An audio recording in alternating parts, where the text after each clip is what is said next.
There's no escape, Pelosi, Schumer, Nadler. We're coming for you. We're coming in like white on rice for Pelosi, Nadler, Schumer, even you, AOC. We're coming to take you out. We'll pull you out by your hairs. How about that, Pelosi? You might as well make yourself another appointment. I'll get done with you. You're gonna need a shine up on top of that bald head. What you just saw was video that was presented by the January 6th hearing, which gets into one of the big topics that needs to be adjudicated, which was, were people providing tours of the Capitol in advance of it? And we have discovered that, yeah, apparently Barry Loudermilk, who we previously talked about, did on the 5th. Now, to be fair, the Capitol Police says that they've looked at the footage that was recorded that shows him doing a tour and stuff like that, and says that what they've observed isn't suspicious. But the issue is that some of the commentary that was later recorded by one of the individuals who'd been on a tour and then went to the Capitol, that seems pretty concerning. So why don't we go to the second video? Hopefully we'll have the audio on that. So let's jump to that.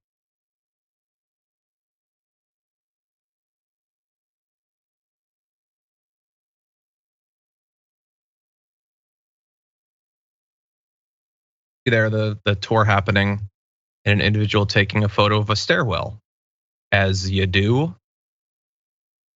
They're being brought through. And look, the bizarre thing, of course, is that they would say, they said for how many months that they hadn't let any tour. Like, if you let a tour of your workplace, would you forget about it? I mean, I get it. January 6th was a big deal. Maybe that would throw some people off, but I don't know. It's super suspicious. And so look, I apologize. We're having a bit of an issue with video, and hopefully maybe in post we can rectify that. But in any event, this guy that he took on a tour was taking weird photos of stuff that you would normally take photos of. Like, you might take photos of like busts or something like that. You might take photos of paintings or the architecture. A stairwell, though?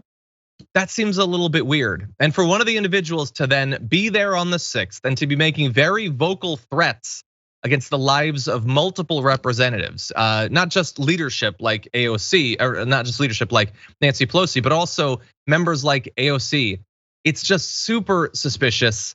They keep denying that anything like this happened. And look, nothing has been yet revealed that shows that the representatives on the Republican side were trying to help out people who were going to insurrect.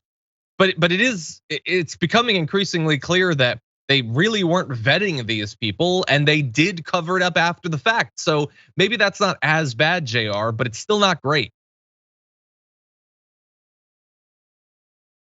I'm not hearing you, JR. There could be arguments for it being maybe not as bad, but also there could be arguments for it being worse. Okay, so you're part of a congressional team, or just you and your staff have invited people to do a tour of the Capitol, and then the next day this goes down. And as we saw, even the people who are downplaying this as just a tourist visit, nothing big happened, a couple people showed up, but only 5 entered the Capitol, all those nonsense excuses that they're giving. Even if you go that route and discover that that's happened, you could at least then afterwards say, oh my God, I let people in here. Let's look into those folks. That's actually letting you're distancing yourself from the problem. When you deny it, or then when you say that, oh yeah, no, actually we never conducted any kind of tour, when it's pretty obvious that can be looked into and discovered that you're lying. Now I start to believe, so why did you lie about sending these people through? Maybe you had some kind of plan, because the conspiracy doesn't build until you give us a reason to believe it. And that's definitely a reason to believe it. Outside of you just saying, yeah, I led this tour. I had no idea it was gonna be potentially anyone that could run into the Capitol. I wasn't a part of this. Yeah. Let me give names, Exactly. And I want to read a few of the individual quotes that I really want to focus on here. So that person that had been on the tour says, there's no escape, Pelosi, Schumer, Nadler, we're coming for you. Says at one point, he's talking to his fearless leader, a guy who has a flag that ends in a spear, and says that's for a certain person. talking about like some sort of image of potentially scalping Nancy Pelosi, of talking about threats against AOC. And look, if you had led someone like this on a tour, wouldn't you want to come out and say, I don't support any of that? I am horrified that it turns out that I was inadvertently affiliated with someone like that. We're not seeing anything like that. We're not seeing any right-wing media that's saying this, it turns out this wasn't Antifa, but we don't support this literally at all. No, they're not doing. They're refusing to even acknowledge it. They're refusing to cast a light on it, and we know what grows in the darkness. That's what we're seeing here. And thankfully, the January 6th hearings, which I was very skeptical of, to be fair, has revealed some interesting things. And it looks like maybe their postponement that came about just yesterday, is it possible that's tied to something having to do with this? Wanting to make sure that they have all the video in order or something. I don't know, maybe they're still doing last minute investigations. It's weird to postpone something that you've been prepping literally months for when the eyes of the country are focused on it.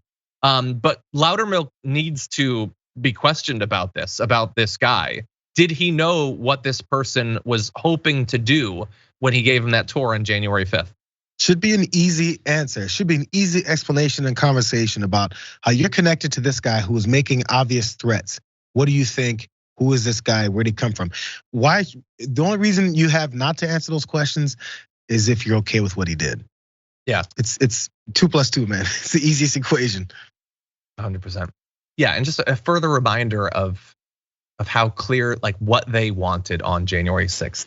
Like, imagine if like someone was filmed at a BLM rally in 2020 with like a literal spear saying this is for the police chief. They would play that on loop. They would just stop their programming on Fox News. They would just play that over and over and over again for literally hours.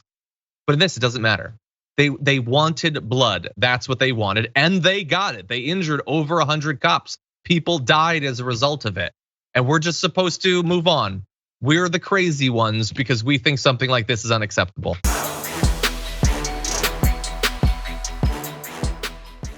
Check out the Damage Report podcast each day, wherever you get your podcasts, whether Pocket Casts or Stitcher or iTunes. You can join me as I give you the news and stories you want, with a range of co-hosts and interview guests jumping in on the fun each day. Again, that's the Damage Report, wherever you get your podcasts. And if you get them at iTunes, don't forget to rate and review. Sometimes I'll read them live on the show.